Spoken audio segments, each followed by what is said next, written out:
నమస్తే, welcome to 99 TV. జనసేనలోకి శాసనసభ మాజీ స్పీకర్ తమ్మినేని సీతారాం చేరబోతున్నారా? ఆల్మోస్ట్ అలాంటి ఇండికేషన్స్ చాలా బలంగా వచ్చిన తర్వాత ఆయన హఠాత్తుగా రియాక్ట్ అయ్యారు. ఏమని? వెళ్ళాల్సిన అవసరం నాకేంటండి, నేనేదో మా అబ్బాయి ఆరోగ్యం బాగోలేక 15 రోజులుగా ఆసుపత్రి చుట్టూ తిరుగుతూ ఉంటే ఇదేం ప్రశ్న, సందర్భ శుద్ధి లేదా మీకు అని చెప్పి ఆయన కూడా స్టేజ్ ఆర్టిస్టే, మన అంబటి రాంబాబు గారి లాగా మొదలు మంచి వాక్పటిమున్నవారు, అద్భుతమైన ఆరేటర్. సో అలా తిప్పేశారు, ఇట్లాగా ఒక్కసారి బాల్ని ఇట్లా స్పిన్ చేసినట్టు చేశారు. చేసి ఆ మాత్రం మీకు ఇది ఉండదా, ఓ పక్క మా అబ్బాయి ఆసుపత్రిలో ఉంటే 15 రోజులుగా అదేదో ఆ వ్యవహారాలు చూసుకుంటున్నాను, నాకేంటి అవసరం. వాస్తవంగా ఇన్ని ఎలక్షన్స్ అయిన తర్వాత శ్రీకాకుళం పార్లమెంట్ నియోజకవర్గ పరిశీలకులుగా పార్టీ రాష్ట్ర అధ్యక్షులు జగన్మోహన్ రెడ్డి గారు నియమించారు. కానీ ఆముదాల వలస నియోజకవర్గానికి ఇన్ఛార్జిని వేరే వాళ్ళని వేశారు, చింతాడ రవికుమార్. అక్కడ ఈయనకి కాలిందిట, తమ్మినేని సీతారాం గారికి. సో అప్పటి నుంచి అసంతృప్తితో ఉన్నారు, దూరంగా ఉంటున్నారు పార్టీకి. సరే, అది అటు ఉంచితే ఈ ఆసుపత్రి ఎపిసోడ్ ఒకటి చెప్పారు. ఇదంతా ఎందుకు చెప్పాల్సి వస్తుందంటే, ఆయన జనసేనలోని కీలక నేతలతో మంత్రాలు జరుపుతున్నారు. లైక్ అవంతి శ్రీనివాసరావు గారు అండ్ గ్రంథి శ్రీనివాస్. వాళ్ళకంటే అక్కడ ఎంట్రీ ఉండకపోవచ్చు, తెలుగుదేశంలోకి వెళ్ళొచ్చు అనే సూచనలు వస్తున్నాయి. ఆయన బాగా అయితే ట్రై చేస్తున్నారు అవంతి గారు. బట్ వీళ్ళు అన్న మాటలు వాళ్ళు గుర్తుపెట్టుకుంటారు, ఇంతకుముందు మాట్లాడినవన్నీ. తమ్మినేని సీతారాం అయితే స్పీకర్ స్థానంలో ఉండి ఆ స్థానంలో కూర్చున్నోళ్ళు మాట్లాడకూడని మాట్లాడి కూడా మాట్లాడేశారు. ఇవాళ వాళ్ళందరినీ క్షమించేయడానికి ఆయన యేసుప్రభు కాదు కదా అక్కడ ఉన్నది. ఒకవేళ ఆయన యేసుప్రభు క్షమించినా కిందుండే సువార్థికులు అంగీకరించరు కదా జనసేనలో. సో వాళ్ళు అంగీకరించకపోవచ్చు, జన సైన్యం అంగీకరించకపోవచ్చు. మరి ఈ క్రమంలో కరుణామయుడు ఎవరా అని చెప్పేసి అటు అవంతి, గ్రంథి వీళ్ళందరూ చూస్తూ ఉన్నారు. ఆ కరుణామయుడు చంద్రబాబు గారు అయితే తమ్మినేని గారికి కూడా కరుణామయుడు చంద్రబాబే అవ్వాలి. ఎందుకంటే జనసేనలో ఈయన క్షమించి జనసేనలోకి ఆహ్వానించేంతటి ఔదార్యం చూపిస్తే జనసేనాని సైన్యం ఒప్పుకోదు. సైన్యం రగిలిపోతుంది ఈయన అన్న మాటలకి, ఈయన చేసిన చేష్టలకి. అలాగే వైసీపీలోనే ఉండాల్సిన పరిస్థితి వస్తే ఎలా అకామిడేట్ అవ్వాలి?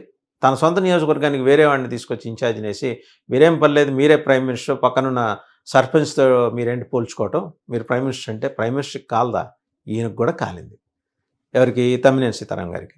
సరే, ఆయన చేరుతారా చేరరా అనే స్పెక్యులేషన్స్ని పక్కన పెడితే ఒకటి మాత్రం నిజం, శ్రీకాకుళంలో తమ్మినేని సీతారాం ఒక తుఫాను సృష్టించబోతున్నారు శ్రీకాకుళం వైసీపీలో అనేది. ఎందుకంటే ఇవన్నీ తెలిసిన తర్వాతే శాసనమండలిలో ప్రతిపక్ష నేత మాజీ మంత్రి బొత్స సత్యనారాయణ గారు వెళ్ళి ఈయన నివాసానికి వెళ్ళి ఆయనతో మాట్లాడారు. తమ్మినేని సీతారాంతో మాట్లాడేదో సర్ది చెప్పే ప్రయత్నం చేశారు. చేసిన తర్వాత వచ్చిన రియాక్షన్ ఏంటంటే, ఈయన బయటకు వచ్చి మీడియాతో మాట్లాడారు, నేను ఎందుకు వెళ్తానండి జనసేనలోకి అని. పోనీ అలాగనే వైసీపీలో ఉంటున్నారా అనే దాని మీద అయితే క్లారిటీ ఇవ్వట్లా. ఏదో అసంతృప్తి ఉంది. ఆ అసంతృప్తి అనే ఐస్ని బ్రేక్ చేసేది ఎవరంటే ఓన్లీ ఒక మెజిషియన్ జగన్మోహన్ రెడ్డి గారు. ఆయన బ్రేక్ చేయాలి. ఆయన బ్రేక్ చేయాలంటే ఆయన నిన్ను పిలిపించి మాట్లాడాలి.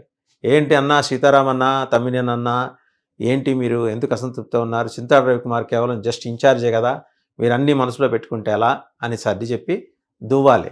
ఆ దువ్వే సర్ది చెప్పే మనస్తత్వం, ఆ టెంపర్మెంటు జగన్మోహన్ రెడ్డి గారికి లేదు. ఆయన టెంపర్మెంట్ డిఫరెంట్, వేరేగా ఉంటుంది. సో అది అందరికీ తెలుసు, బొత్స సత్యనారాయణ గారితో సహా అందరికీ తెలుసు. సో మరి దానికి ఆ అంకానికి ఎక్కడ బ్రేక్ పడుతుంది చూడాల్సిన విషయం. ఇక మరో వ్యవహారంలోకి వెళ్తే, రాష్ట్ర మంత్రి కొండపల్లి శ్రీనివాస్ గారు ఎయిర్పోర్ట్లో బొత్స సత్యనారాయణ గారు కాళ్ళు పట్టుకున్నారు ఫలానా సమయానికి అని చెప్పేసి కొన్ని మీడియా కథనాలు వచ్చి సమయంతో సహా చెబుతున్నారు వాళ్ళు. ఈయనేమో అబ్బెబ్బే లేదు, ఎదురు బెదురు పడితే నమస్కారం పెట్టుకున్నాను, ఆయన ఆ కాళ్ళు పట్టుకునే సంస్కృతి మాదా, వైసీపీది కదా అని చెప్పేసి ఆయన ఎదురుదాడికి దిగారు. తెలుగుదేశం పార్టీకి ఈ చికాకులు ఎక్కువైనాయి. ఇప్పుడు ఏదో ఒకటి ఎవరో ఒకళ్ళు ఎక్కడో చోట చేయటం, దాని హెడ్ క్వార్టర్స్ సర్ది చెప్పే ప్రయత్నం, కప్పిపుచ్చే ప్రయత్నం చేయటం. మొన్నటిదాకా ఈ అవస్థ ఏదో పాపం అచ్చెన్నాయుడు గారు పడ్డారు. పార్టీ లేదు బొక్క లేదనే దాకా ఆయన పరిస్థితి తెచ్చుకున్న తర్వాత కింద మీద పడి మొత్తానికి ఆ అన్న వ్యక్తిని పార్టీకి దూరం పెట్టే ప్రయత్నం అయితే చేశారు. బట్ ఆ అన్న రికార్డ్ అట్లనే నడుస్తుంది. ఆయన ఆ మాటలేదు, పార్టీ లేదు బొక్క లేదనే మాట అన్నట్టుగా వచ్చిన వీడియో అది ఇంకా తిరుగుతోంది మార్కెట్లో. ఇప్పుడు పల్లా శ్రీనివాస్ గారిని ఎత్తిన ఈ కొత్త పిడుగు ఏది? ఈ వ్యవహారం. బొత్స కాళ్ళు పట్టుకున్నారని. పల్లా శ్రీనివాస్ గారు కూడా ఉత్తరాంధ్ర ప్రాంతానికి చెందిన వారే, అత్యధిక మెజారిటీతో అసెంబ్లీలోకి అడుగుపెట్టినవారు. అండ్ ఎట్లాంటి వెన్నుచూపని రాజకీయం అయితే ఆయన నడిపారు. ఎంత ఒత్తిడి ఉన్నా సరే వైసీపీ నుంచి ఆయన చాలా బలంగా నిలబడి తెలుగుదేశం కోసం పనిచేశారు. ఆల్మోస్ట్ ప్రాణాలు ఇచ్చేంతటి స్థాయిలో ఆయన పనిచేశారు. అంత కష్టకాలంలో కూడా ఆయన ఎక్కడ బెండ్ కాల, వైసీపీ ప్రలోభాలకు లొంగల. ఆయన టీడీపీ తరఫునే ఉన్నారు, నిలబడ్డారు, పనిచేశారు, గెలిచారు అత్యధిక మెజారిటీతోటి. అలాగే తను ప్రూవ్ చేసుకున్నారు. ఇప్పుడు ఆయన ముందు ఈ కొత్త సవాల్, తన్ని తాను ప్రూవ్ చేసుకోవడం కాదు, ఊళ్ళో వాళ్ళందరినీ ప్రూవ్ చేసుకోవాల్సిన పరిస్థితి వస్తే, కాపాడాల్సిన పరిస్థితి వస్తే ఇబ్బంది కదా. వీళ్ళు బయటకు వెళ్ళటం దేనికి? ఎదురుగుండా మనిషి కనపడితే, పెద్ద ఆయన కనిపిస్తే ఇట్లా నమస్కారం పెట్టి ఊరుకోక, ఏమన్నా బాగున్నారా అని మర్యాదపూర్వకంగా అడిగేసి ఊరుకోకుండా కాళ్ళ మీద పట్టడం ఏంటి? తర్వాత మేము కాళ్ళ మీద పడలేదు, కావాలని వైసీపీ వాళ్ళు ఇదంతా సృష్టిస్తున్నారనే మాటలు ఏంటి? ఇవన్నీ చికాకే రాష్ట్ర అధ్యక్షుడికి. పోనీ ఇది అయిందా అంటే ఇంకో ఇష్యూ రేపు రెడీగా ఉంటుంది. ఇంకో ఇష్యూ ఎందుకు? సీఎంఓలో పేరు నాని లీక్స్. అది ఎవరు చేశారు? మరి పార్టీ వైపు నుంచి ఎవరెవరు సీఎంఓ తరఫున నియమితులయ్యారో వాళ్ళందరితోటి కూడా ఈయన అనుసంధానం చేయాలి. కదలికలు ఉంటాయి. పార్టీ అన్న తర్వాత పార్టీ సీఎంఓకి, పార్టీకి, మరి ప్రభుత్వంలోకి వచ్చిన తర్వాత కీలకంగా ఉండాల్సిన వ్యక్తులు నలుగురు ఎదురైనా కనీసం సీఎంఓలో నియమించుకుంటారు. వేరువేరు పొజిషన్స్ లేకపోయినా కూడా అనధికారికంగా ఒక ప్రోటోకాల్ పద్ధతి ఉంటుంది వాళ్ళకి. వాళ్ళన్న మానిటర్ చేసి నీకు చెప్పాలి కదా ఏం జరుగుతోంది లోపలని. పేర్ని నాని గారికి సమాచారం అందించే నా విషయంలో పల్లా శ్రీనివాస్ గారిని పార్టీ జాతీయ నాయకత్వం వివరణ కోరిందిట. ఎట జరిగింది, మన వేగులు ఏం చేస్తున్నారని. వేగులు ఏం చేస్తున్నారంటే అచ్చంగా వేగులు ఏం చేస్తున్నారనే ఉద్యోగం తెలుసుకునే ఉద్యోగం ఒక్కటే పల్లా శ్రీనివాస్కి లేదు కదా. పార్టీ రాష్ట్రం మొత్తం పార్టీని కాపాడుకోవాల్సింది, పార్టీని రక్షించుకోవాల్సింది, పార్టీని నడిపించాల్సింది ఇన్ని ఉంటాయి ఆయన మీద ఉన్న బాధ్యతలు. అందులో భాగంగా నమ్మకస్తులే ఉంటారు అక్కడ అని ఈయన భావించారు.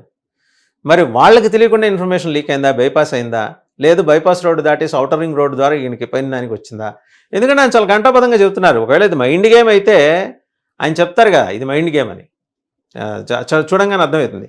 ఆయన చాలా అంటే ఇటు పక్క పేర్ని నాని గారి ఆర్టిటరీ స్కిల్స్ కూడా తక్కువ కాదు. అంటే గొప్ప గొప్ప నటులు ఉన్నారు వైసీపీలో, స్టేజ్ ఆర్టిస్టులు లాగా. వాళ్ళిద్దరూ ఏకంగా స్టేజ్ ఆర్టిస్టులు. అంబటి రాంబాబు గారు అయితే సినిమాల్లో కూడా నటించారు.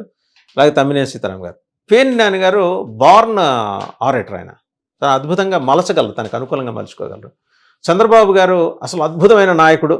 ఆయన కాబట్టి ఇంత ఔదార్యంగా ప్రవర్తించాడు. నేను hats off to his magnanimity అంటారు. ఆయన అలా అంటానికి కారణమైన లీక్ ఎక్కడి నుంచి వచ్చిందనే విషయం ఈరోజు పల్లా శ్రీనివాస్ గారు తెలుసుకోవాలి. పార్టీ క్యాడర్స్ కోరుకుంటుంది అదే. ఇంతేకాదు, కోటరీల రూపంలో, కోవర్టుల రూపంలో సీఎంఓలో చేరిన వాళ్ళందరినీ జల్లెడపట్టి బయటికి పంపించాలని చెప్పేసి పార్టీ క్యాడర్స్, లీడర్స్ కోరుతున్నారు. మరి పల్లా శ్రీనివాస్ గారు ఎలాంటి కాల్ తీసుకుంటారు? పార్టీ జాతీయ అధ్యక్షులు, పార్టీ జాతీయ ప్రధాన కార్యదర్శి అయిన మరి ముఖ్యమంత్రి చంద్రబాబు నాయుడు గారు, మంత్రి లోకేష్ గారు ఎలాంటి స్టాండ్ తీసుకుంటారు చూడాలి. పార్టీకి తలనొప్పి కలిగించి ఇలాంటి అంశాల నుంచి జాగ్రత్తగా పార్టీని రక్షించుకునే బాధ్యత వెనకటి చంద్రబాబు నాయుడు గారు అయితే చేసేవారని చెప్పేసి పార్టీ క్యాడర్స్ అంటున్నారు. ఆ వెనకటి చంద్రబాబు నాయుడు గారు మళ్ళీ రావాలని వాళ్ళు కోరుకుంటున్నారు. వస్తారా రారా వేచి చూడాలి.